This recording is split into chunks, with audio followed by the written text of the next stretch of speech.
have to believe when you don't see no way how. You have to buckle down and keep believing. Because I know if I quit, it cannot happen. If you stay with it, you have no idea what can happen for you. Hey, Faith and Focus family, thank you again so much for joining me. If it's your first time, make some noise. You already know what time it is. If this is your first time on this channel, welcome, welcome, welcome. If you like faith-based content, you are in the right place. Hopefully you get something out of it and decide to join the family by hitting that subscribe button down below. Hopefully you'll also go back and watch some of my previous content that you will decide to like, comment, and share. In today's video, we are going to be discussing how to prepare for the Daniel fast. As you all know, the Daniel fast is a 21-day fast where you are depriving yourself of meats, sugars, breads, processed foods. A lot of people talk about the food list and how to prepare for the Daniel fast food-wise. I was doing some research, and this actually started last year, and I noticed that I did not see any videos on how to mentally, spiritually, and emotionally prepare for the Daniel fast. Because one thing that you gotta know is that you gotta be called to do this fast, okay? And if you ain't called to do this fast, just don't do it. This might not be your season. Next season might be better for you. Next year, whatever that season or time for you is, it might be then. It might not be now, which is okay. Because the first thing in preparing for this fast is knowing that you have to be called to do this fast. The second thing in preparing for the Daniel fast is knowing your why. Why are you doing this fast? What are you looking to get out of this fast?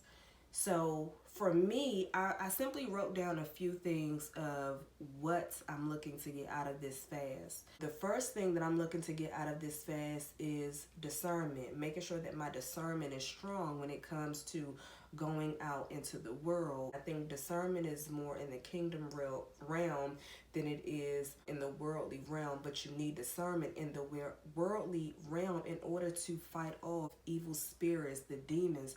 You need discernment when you are making decisions, because Lord knows I have made some worldly decisions and I have definitely suffered some consequences. The second thing that I'm looking to get out of this fast is making sure that I can hear the voice of God more clearly. I think I had stated in one of my Vlogmas videos that I have a tendency to suffer in silence, which is not good because that allows me to fall victim to the voices that are in my head. And I'm not one of those people. I don't go to a lot of people. I don't ask for advice. I don't tell them what's going on in my life or the things that are happening around me, which is, again, some people, that's their thing. They like to go to people, and that in itself is already a problem, because sometimes those voices supersede God's voice, and then they get all crumbled up in your head. Well, for me, it's the opposite. I suffer with hearing the voices. Not like I'm crazy or anything, but when I say the voices, I mean my thoughts. I get caught up in hearing the thoughts in my own head, which again sometimes supersede God's voice telling me when and where and how to proceed in life. So again, don't think I'm crazy. I do not be hearing voices. I do not talk to myself. I do not answer myself. But again, we do fall victim to our own thoughts, and my thoughts are they be live and in color, okay? They be like real. And so one of the things that I know that I'm constantly working on and working on even more throughout this fast is that I'm hoping to be able to hear God's voice more clearly. The third thing that I am working on is obedience. Let me tell y'all, I have some stories of firsthand consequences of being disobedient to God, okay? Like, I have some stories. So that's something that I'm constantly working on, is being obedient with God. And when I say be obedient with God, I mean like when he tell me to move, I mean move, because sometimes he will tell us to do a thing, right? And we be like, I heard you, God, but I'm not sure if that's really you, which goes back to that second or first thing that I said, which is hearing God's voice clearly, right? And we'll be like, okay, I heard you, but can you tell me to do this thing? But I need you to confirm it with flashing lights. And then he'd be like, all right, move. Here go your flashing lights. This is your go sign, your flashing lights. We'd be like, okay, I see those flashing lights, and my foot is at the starting point, and I'm about to move. But this time I need you to tell me to go with pink bunnies and unicorns falling from the sky. He'd be like, at least that's how I feel like my God be talking to me. He'd be like, this girl, what's going on with her? Pink bunnies and unicorns, here she go. But God, okay, I see the pink bunnies and unicorns. Y'all get what I'm saying, okay? And I know I'm not the only person to go through that.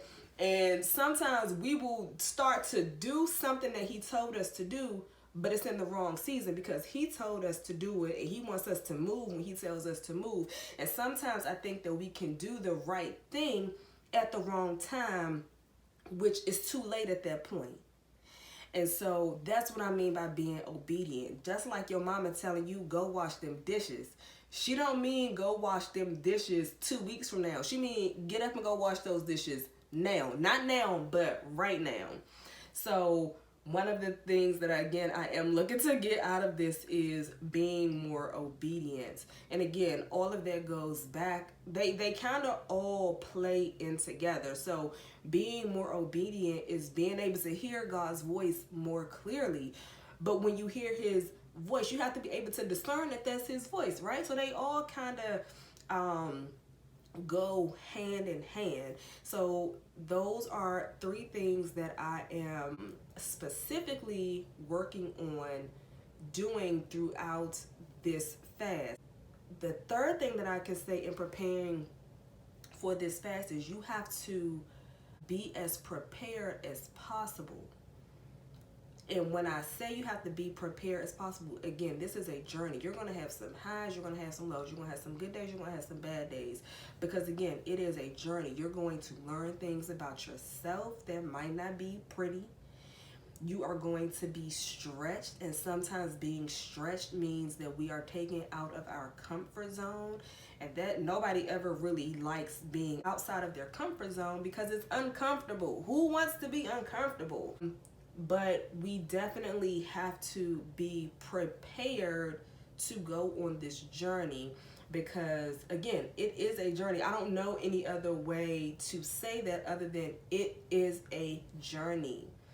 Okay, you're going to be discouraged. You're going to have some really, really good days, but you're going to have some really, really low days. But the one thing that I can guarantee you, that if you do this Daniel fast that you have been called to do, it's going to be worth it, okay? So again, make sure that you have been called to do this journey. Know what you're looking to get out of this journey. What's your why? Why are you looking to do this? And then number 3 is making sure that you are prepared for the journey as much as possible. Because again, you're going to learn so many things about yourself throughout this journey. So be prepared to uncover some ugly things, but be even more prepared to uncover some of the most beautiful parts about yourself throughout this journey. And that is one of the most beautiful parts about the journey, is uncovering how beautiful you are throughout this process. Because the lens that God sees you through and the lens that you see yourself through are 2 totally different lenses. And his lens is just like mind-blowing.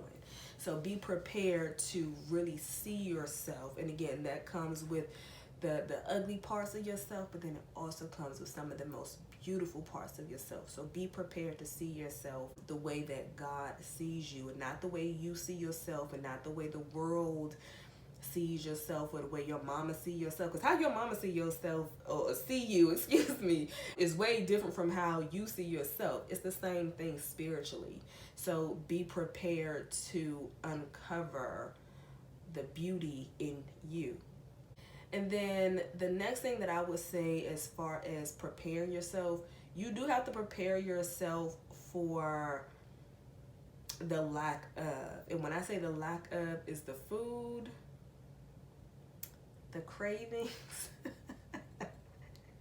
Be prepared to deprive yourself of some things that are going to sometimes feel like they are about to take you out. Then I also do a combination of depriving myself from more worldly things, such as TV and radio. Because of my business, I'm not able to deprive myself of being off totally of social media. However, I do significantly cut back. Like, I'm really not all that active on social media to begin with, but I really cut back even more while I'm on this process, again, to just make sure that I'm not feeding myself with those worldly things. Because if you think about it, when you talk about the Facebooks, the Instagram, the TikToks, or whatever, it's a feed, right? So what are you feeding yourself every day? So make sure that you are preparing yourself to really be deprived. And so for some people, they just are not going to eat the foods, and that's fine. But then what else are you depriving yourself of that you feed constantly, that you don't need to feed yourself during this process? And then the last thing that I would probably say, as far as preparing yourself for this journal, is be prepared to really become a student again. Because I think that sometimes when we are growing inside the kingdom, we have a tendency to feel like, I've read the Bible already, I've done all of the Bible plans, and I've listened to all of the pastors. Can't nobody teach me nothing that I don't already know, or haven't already heard, or haven't already seen. Because one thing that I can say is that the Bible is the only book that you can read that's going to ultimately read you back. And what I mean by that is the Bible is going to meet you where you are. So wherever you are, spiritually in your journey, or wherever you are in your life, be prepared to be taught something new. Be prepared to read your Bible. That means that you need to be prepared to write in your prayer journals, or start a spiritual vision board. That means you need to be prepared to do the homework that the word tells you to do. Pray that you are able to go on this journey with me. I pray that whoever is watching this video, whether it's the first 21 days of January 2022 or the last 21 days of 2023, that you watch this video, you get something out of it, you're able to really grow as a person, as a kingdom man or woman. I pray that if you are up for the challenge and you have been called to do this challenge, that you do it, because it is an absolutely amazing process. And I really look forward to hearing some of these success stories down in the comments. So let's start some dialogue, guys. Let's if you are planning on doing this journey, tell me why you're doing it. Tell me what are you looking to get out of this journey. There will be a part 2 of preparing for the Daniel fast video, but the next video will be how do I prepare for the Daniel fast as far as food goes, since we are depriving ourselves of food. And yeah, that's it and that's all, folks. Remember to be you. That is your superpower, and I will see you in the next video. If it's up, then it's up, then it's up, then it's up. If it's up,